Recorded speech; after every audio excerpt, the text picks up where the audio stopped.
Remember this series exists, guys? Hey guys, this is Untitled Chapter, and welcome back to another customizing critique episode. I don't know what number this is, so I don't care. So to those who are new, which I'm assuming majority of you guys haven't really heard of this series, which I don't blame you because the last time I did an episode on this, that was like over 3 months ago, so by the time I'm expecting some fresh new faces.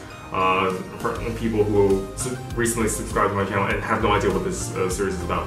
Customizing Critique is a series I've made that's pretty much fans or people just send me the pictures of their figures, and they ask me if I could judge it, like critique it based on the paint job, sculpting, or creativity, or stuff like that in general, or if there's anything I could like help them out, like such as any advice I would give personally, like. So yeah, the pilot episode received a lot of praise. It got over like, I think almost 6,000 views, which I honestly did not expect. Because usually I get a lot of views on videos that are either LEGO Transformers or custom minifigs. If it's anything else like Q&As, it's below 1,000. So I was actually quite surprised that it actually did really well, and people loved the concept and they thought they want to see more of it. So I was like, okay, now because I have so many people sending me submissions and I rarely have the time to make certain videos I want, for now, I suggest you guys just stop sending me suggestions as of right now, just so I can get through at least half of these. I have at least over 50 submissions that I still have to review, so once we're done with that, at a certain point, I'll let you guys know when you can submit it again. How people submit is they just send their minifigures to my email, and with the subject title Customizing Critique. But as of right now, let's just hold off. And for those who have submitted before, please don't submit another minifigure, just to give others who haven't done it before a chance. With that being said, we're gonna take a look at this figure here. This one's by Lego Brick 69. Oh yeah, and I just want to let you know, in the future, if you want to remain anonymous, please let me know, so that way I won't accidentally give away your name out loud. So this is Lego Brick 69's figure on Nathan Drake, and okay, I'm not familiar with that. What game is it? I don't know. I'm not familiar with this game, so I can't really say much if it looks accurate or not. Well, I can definitely tell you that I guess those are the straps, the black straps. That definitely needs to get touched up a lot. I don't understand why it has like certain 3D patterns. If that's supposed to be pockets, it just, well, the thing is, if you want to make it look like pockets, make sure it looks like pockets. Yeah, it's just like if you want to, it just gives them a little bit more detail. You can do black outlines on the side, touch up on them, make sure it looks neat. Just definitely craftsmanship needs a lot of work. Whatever gun you're using, I'm sure that's not accurate, but if it's because you don't have enough parts, I guess it will do. Just overall with this figure, all I can just say is it's very bland, and you definitely need to work up your paint job. And that's pretty much it. The next figure we're going to take a look at is this guy named Martin, and it's his Justice League figures. I feel like I reviewed this Flash before. It looks very familiar for some reason. Anyway, yeah, it looks familiar for some reason. If I'm mistaken, then never mind. Then again, so many people have made like Justice League figures from superheroes, so it's kind of hard to tell who made what exactly. Great job on the sculpting of threads for Flash. Overall, I think I like Flash better than Aquaman. Aquaman just looks like he was rushed. I understand the scale patterns on it. It clearly looks like you're definitely taking inspirations from my Justice League figures, just how the way it looks. No, that's awesome. That's cool. I don't have a problem with that. It's just my only problem is for Aquaman. It's just this. It's either, I'm not sure if it's the sculpt's problem or the paint job. I really can't tell.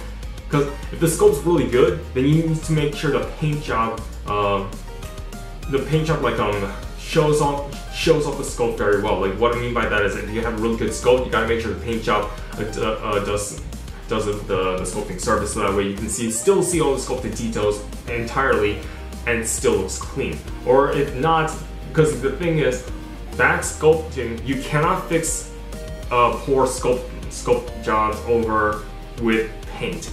Paint's just gonna highlight all those sculpted details, so you're gonna have to be very careful with that. I do like the color gold you use on Aquaman though, so there's that. And I do like the weathering you gave for his hair. That's sweet. And overall, I think your Flash is a superior figure, because that is a good example for a good, decent sculpt job, and then you have a good painting on it. And the next is from Clorox Bleach. God damn it, that name. And this is Iden Verso from the Star Wars Battlefront 2. Overall, I think this figure is actually pretty good. I understand what you're doing here for the sculpt. You're trying to give like this wrinkle pattern that symbolizes, oh, that's the clothing underneath. I do like that approach. It's just, I don't know, just the way it's painted. You just gotta make sure you don't apply a lot of paint so it doesn't look a little bit gloppy. Be sure that it has a nice even color paint. I understand that can be difficult, but I do like your approach though. It's just, it's not as well executed as it could have been. Just make sure the paint job, just make sure you add enough water as possible, thin it out, and so that way you have a nice even surface for the sculpt. I like the addition. I like what you did with the hair. I'm not sure if that's a modified hairpiece. If so, that's a good job. If not, forget what I just said. Overall, I think this is a pretty good figure from a really bad game. Here we have Liam Kiss figure. Oh my goodness, he sent me so much. I'm sorry, man. I mean, I said it before. Like, please just only submit one because you gotta give others a chance. So I'm gonna choose something from here that's different. The Hitman's Bodyguard. Okay, let's talk about this. Overall, this is a good example of a clean paint job.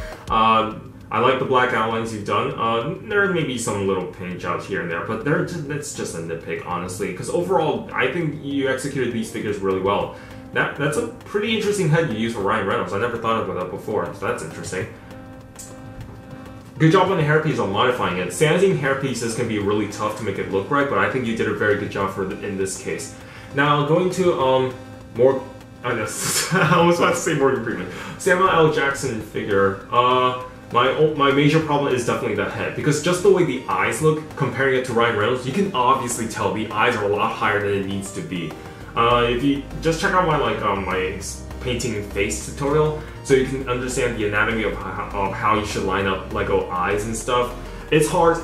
Painting faces is one of the toughest things you can ever do, but it will help. If you really want to make a good Samuel L. Jackson minifigure for this, I honestly think a Mace Windu head would have been fine if you have it. If not, you could like just break link it. That's just my suggestion, like what I would do, or just like borrow some design from the Nick Fury head, because that does look like Samuel L. Jackson. Just gotta paint the mouth and the eyes. That's it. You don't need to. Just cut that design pretty much. But I do like his suit though. I like his jacket. I like the tan or white undershirt underneath. That I especially love how you painted the wrinkles. So overall, I think these are pretty good figures. It's just the Samuel L. Jackson head that's a bit iffy.